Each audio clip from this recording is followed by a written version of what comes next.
जय श्री राधे, जय बिहारी जी की। आज कोरोना के समय पर फादर्स डे, अंतर्राष्ट्रीय योग दिवस और सूर्य डे, ये तीनों एक साथ पड़ रहे हैं। ग्रहण एक ऐसा नाम है जिसको सुनकर ही मन कांपने लगता है और मन में अनेक प्रकार की भ्रांतियां उत्पन्न होने लगती हैं। बहुत से लोग ग्रहण से बहुत भयभीत हो जाते हैं, परंतु देखिए, ग्रहण से डरने की आवश्यकता नहीं है। बिल्कुल डरने की आवश्यकता नहीं है। अपने अपने घर पर रहिए। इतना अच्छा दिन है, योग का दिन है, और आराम से घर पर रहिए, योग करिए, ध्यान करिए, प्रभु का स्मरण करिए, भजन करिए, माला करिए और अपने अपने घर पर रहिए। कुछ लोग कहते हैं कि ग्रहण में खाना पीना भी नहीं चाहिए कुछ, तो ऐसा कोई इशू नहीं है, आप खा पी सकते हैं, लेकिन जो भी खाइए उसमें तुलसी की पत्ती डालकर ही उसका सेवन करिए। और मैं तो आपको यही सजेस्ट करना चाहूंगी कि इस समय लिक्विड चीज का ही सेवन करें। जैसे जूस हुआ, शरबत हुआ, ये लिक्विड चीज का ही सेवन करें, क्योंकि भोजन आपकी ऊर्जा को नीचे दबाता है, जिसके कारण आपको आलस्य आता है, निद्रा आती है और फिर भजन में मन नहीं लगता, ध्यान में मन नहीं लगता, योग में मन नहीं लगता। और इसलिए आप लिक्विड चीज का ही सेवन करें, क्योंकि लिक्विड जो चीज होती है, शरबत है, जूस है, ये आपकी एनर्जी को बढ़ाती है, ऊर्जा को बढ़ाती है। तो इसलिए हो सके तो भोजन ना करें, लिक्विड चीज का ही सेवन करें, लिक्विड पदार्थ का ही सेवन करें।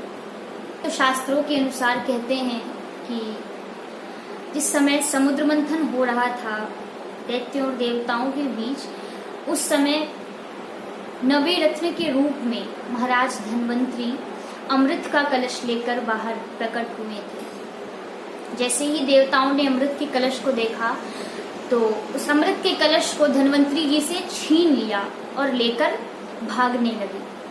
उनके पीछे देवता भी दौड़े। अब देवता चाहते थे कि अमृत हमें मिले और दैत्य चाहते थे कि हमें मिले, परंतु अमृत तो दैत्यों के पास था। सारे देवता ये विचार कर रहे थे कि ये अमृत यदि दैत्यों ने पान कर लिया तो पूरे विश्व में तबाही मच जाएगी। तो सारे देवता भगवान विष्णु के पास गए, प्रभु से आग्रह किया कि कुछ करिए, वरना इस संसार का क्या होगा, पूरे संसार में तबाही फैल जाएगी। उस समय देवताओं के आग्रह पर प्रभु ने मोहिनी रूप धारण किया था। मोहिनी रूप भगवान ने धारण किया और उस मोहिनी रूप को देखकर सारे दैत्य मोहित हो गए। सारे दैत्यों ने प्रभु से कहा कि हम चाहते हैं कि अमृत हम आपके हाथों द्वारा सेवन करें। भगवान विष्णु ने कहा ठीक है। एक तरफ दैत्यों की पंक्ति लगी और एक तरफ देवताओं की।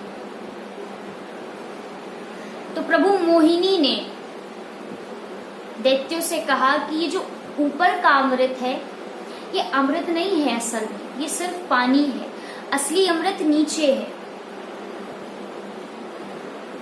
तो ये ऊपर जो पानी वाला अमृत है, ये हम देवताओं को पान करा देंगे और जो असली अमृत है वो हम आपको पान कराएंगे।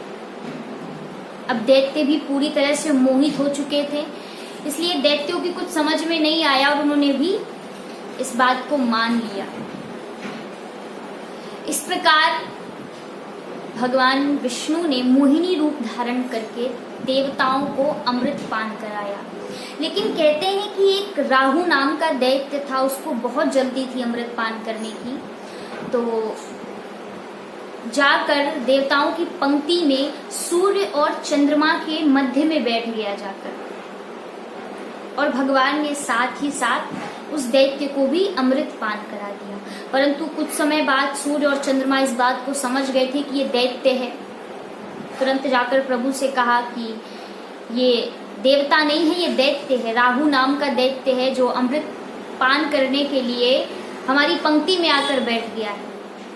भगवान ने जैसे ही सुना, तुरंत अपने मोहिनी रूप को त्यागा और अपने हरि रूप में आए और सुदर्शन चक्र से प्रभु ने राहु नाम के दैत्य का सर धड़ से अलग कर दिया। परंतु तब तक राहु अमृत को पान कर चुका था, इसलिए वो मृत्यु को प्राप्त नहीं हुआ और उसके शरीर के 2 टुकड़े हो गए, राहु और केतु। तो कहते हैं कि आज भी सूर्य ग्रहण और चंद्र ग्रहण के समय ये राहु नाम का जो दैत्य था, ये सूर्य और चंद्रमा को परेशान करता है, उस बात का बदला निकालता है इनसे। और जिस राशि में ये राहु नाम का दैत्य बैठ जाता है, उसका जीवन उथल पुथल कर देता है। परंतु प्रभु का स्मरण करते रहिए, भजन करते रहिए, ध्यान करते रहिए, सब कुछ अच्छा होगा। और सूर्य ग्रहण हमेशा अमावस्या के दिन पड़ता है और चंद्र ग्रहण हमेशा पूर्णिमा के दिन पड़ता है। तो सूर्य ग्रहण का समय है, इसलिए हो सके तो बाहर ना निकले, अपने अपने घरों पर रहकर ही। और फिर वैसे भी कोरोना का समय है, बाहर निकलना मना है, तो सभी से निवेदन है कि घर से बाहर ना निकले, अपने अपने घर पर रहकर ही योग करें, प्रभु का भजन करें, ध्यान करें।